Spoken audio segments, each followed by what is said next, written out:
আসসালামু আলাইকুম রাহমাতুল্লাহ। প্রিয় দর্শক মণ্ডলী, মানুষের আকাঙ্ক্ষা আর প্রাপ্তির ইচ্ছার যেন কোনো শেষ নেই।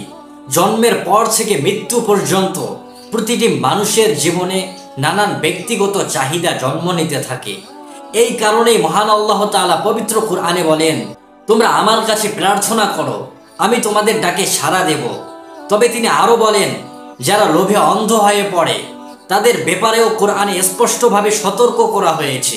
আল্লাহ তাআলা বলেন, তোমাদের অধিক চাওয়া পাওয়ার প্রবণতা তোমাদেরকে কবর পর্যন্ত টেনে নিয়ে যাচ্ছে। ভেবে দেখুন, মানুষের আরো চাই, এই নেশা যেন শেষ হতেই চায় না। আল্লাহ নিজেই বলেছেন, মানব জাতি এমন যে তারা বলে আরো বাঁচবো, আরো উপভোগ করব, আরো অর্জন করব। উদাহরণস্বরূপ, আপনার যদি একটি একতলা বাড়ি থাকে, আপনি ভাববেন 2 তলা কবে হবে। আপনার যদি ইতিমধ্যেই 4 তলা বাড়ি থাকে, তবু আপনি চিন্তা করবেন 5 তলা বানানোটা শেষ হবে কবে। কিন্তু এই চাওয়া পাওয়ার লালসার কখনো শেষ নেই। এই প্রসঙ্গে রাসূলুল্লাহ সাল্লাল্লাহু আলাইহি ওয়াসাল্লাম বলেন, আদম সন্তানদের পেট হলো পৃথিবীর সবচেয়ে গভীর গর্তের মতো। একজন আদম সন্তানের সামনে যদি গোটা পৃথিবীর পরিমাণ সোনার ধন সম্পদ রাখা হয়, তবুও যদি তাকে জিজ্ঞেস করা হয় আরো কিছু দরকার আছে, তখন সে বলবে, এছাড়া আর কিছু কি বাকি আছে, দিবে তো দাও। জেনে রাখুন, আদম সন্তানের পেট মাটি দিয়েই পূরণ হবে, এটাই বাস্তবতা। কারণ মানুষ যখন কবরস্থ হয় তখন তার সব চাহিদার শেষ ঘটে। কিন্তু জীবিত অবস্থায় দুনিয়ায় যতদিন বেঁচে থাকে তার চাহিদার কোনো সীমা নেই। শুধুমাত্র পরম করুণাময় আল্লাহ ছাড়া মানুষের এই চাহিদা কখনো থামে না। তবে কিছু মানুষ আছেন যারা অতি প্রয়োজনীয় জিনিসের জন্য প্রার্থনা করেন, অর্থাৎ তাদের প্রার্থনা সরাসরি রব্বুল আলামিনের কাছে পৌঁছায়। এদের মধ্যে কেউ ভোগ বিলাসে মগ্ন হন না, তারা ভোগ বিলাসে মত্ত হয়ে যান না। প্রিয় দর্শক, আল্লাহ রব্বুল আলামিন এমনকি দুনিয়াবি কোনো বিষয় নিয়েও যে কাউকে চাইবার জন্য উৎসাহ দিয়েছেন। রাসূল সাল্লাল্লাহু আলাইহি ওয়াসাল্লাম বলেছেন, তোমরা শুধুমাত্র আল্লাহ রব্বুল আলামিনের কাছে প্রার্থনা করো। প্রিয় দর্শক, দুনিয়াবি জিনিস চাওয়ার ক্ষেত্রে আল্লাহর কোনো নিষেধাজ্ঞা নাই। বরং যে বান্দা আল্লাহর কাছে যে কোনো প্রয়োজন নিয়ে যায়, আল্লাহ তার প্রতি অসন্তুষ্ট হন না।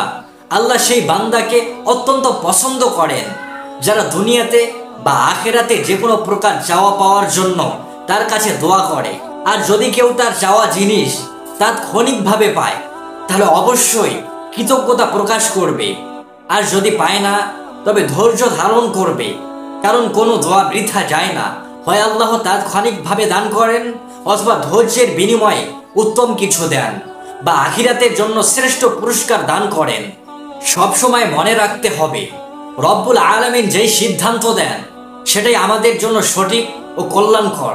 সুতরাং প্রিয় দর্শক, চলুন আমরা আল্লাহর দরবারে হাত বাড়াই এবং সম্পদের প্রকৃত মালিক হই। প্রিয় দর্শক, আল্লাহ কখনো বলেননি যে তোমরা আমার কাছে যাবে আর আমি তোমাদের কিছু দেব না, বা তোমরা গরিব হয়ে যাবে। বরং যারা আল্লাহর কাছে প্রার্থনা করে এবং সেই চাওয়ার যোগ্যতা ও চেষ্টা দেখায়, তারা দুনিয়া ও আখিরাতে অনেক বেশি কল্যাণ লাভ করেন।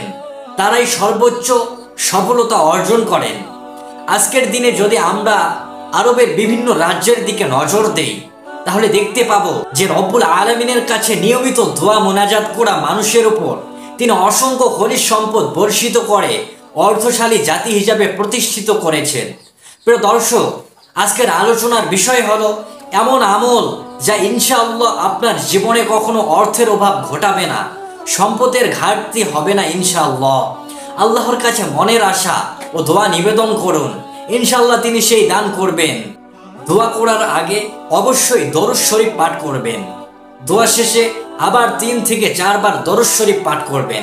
প্রিয় দর্শক, দোয়াটি হলো, আল্লাহুম্মা ইন্নী আউযু বিকা মিনাল ফাকরি ওয়াল কিল্লাতি ওয়ায যিল্লাতি ওয়া আউযু বিকা মিন আন আযলিমা আও আযলাম।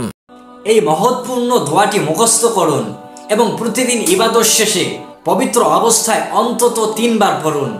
নামাজ, জিকির বা কুরআন তেলাওয়াতের পরে ইনশাআল্লাহ কিছুদিনের মধ্যে আপনি লক্ষ্য করবেন আপনার অভাব দূর হয়েছে। আপনি অর্থ ও ও সম্পদের অধিকারী হয়ে উঠেছেন। মনের সেই আশা আল্লাহ রাব্বুল আলামিন পূরণ করেছেন। মনে রাখবেন, একমাত্র তিনি সকল চাহিদা পূরণ করার মালিক। তিনি আমাদের আশা কবুল করেন। সুতরাং প্রিয় দর্শক, আমরা আল্লাহর কাছে প্রার্থনা করব, নিজেদের পরিশ্রম করব এবং তার উপর পূর্ণ বিশ্বাস রাখব। ইনশাআল্লাহ তিনি আমাদের সব প্রয়োজন পূরণ করবেন।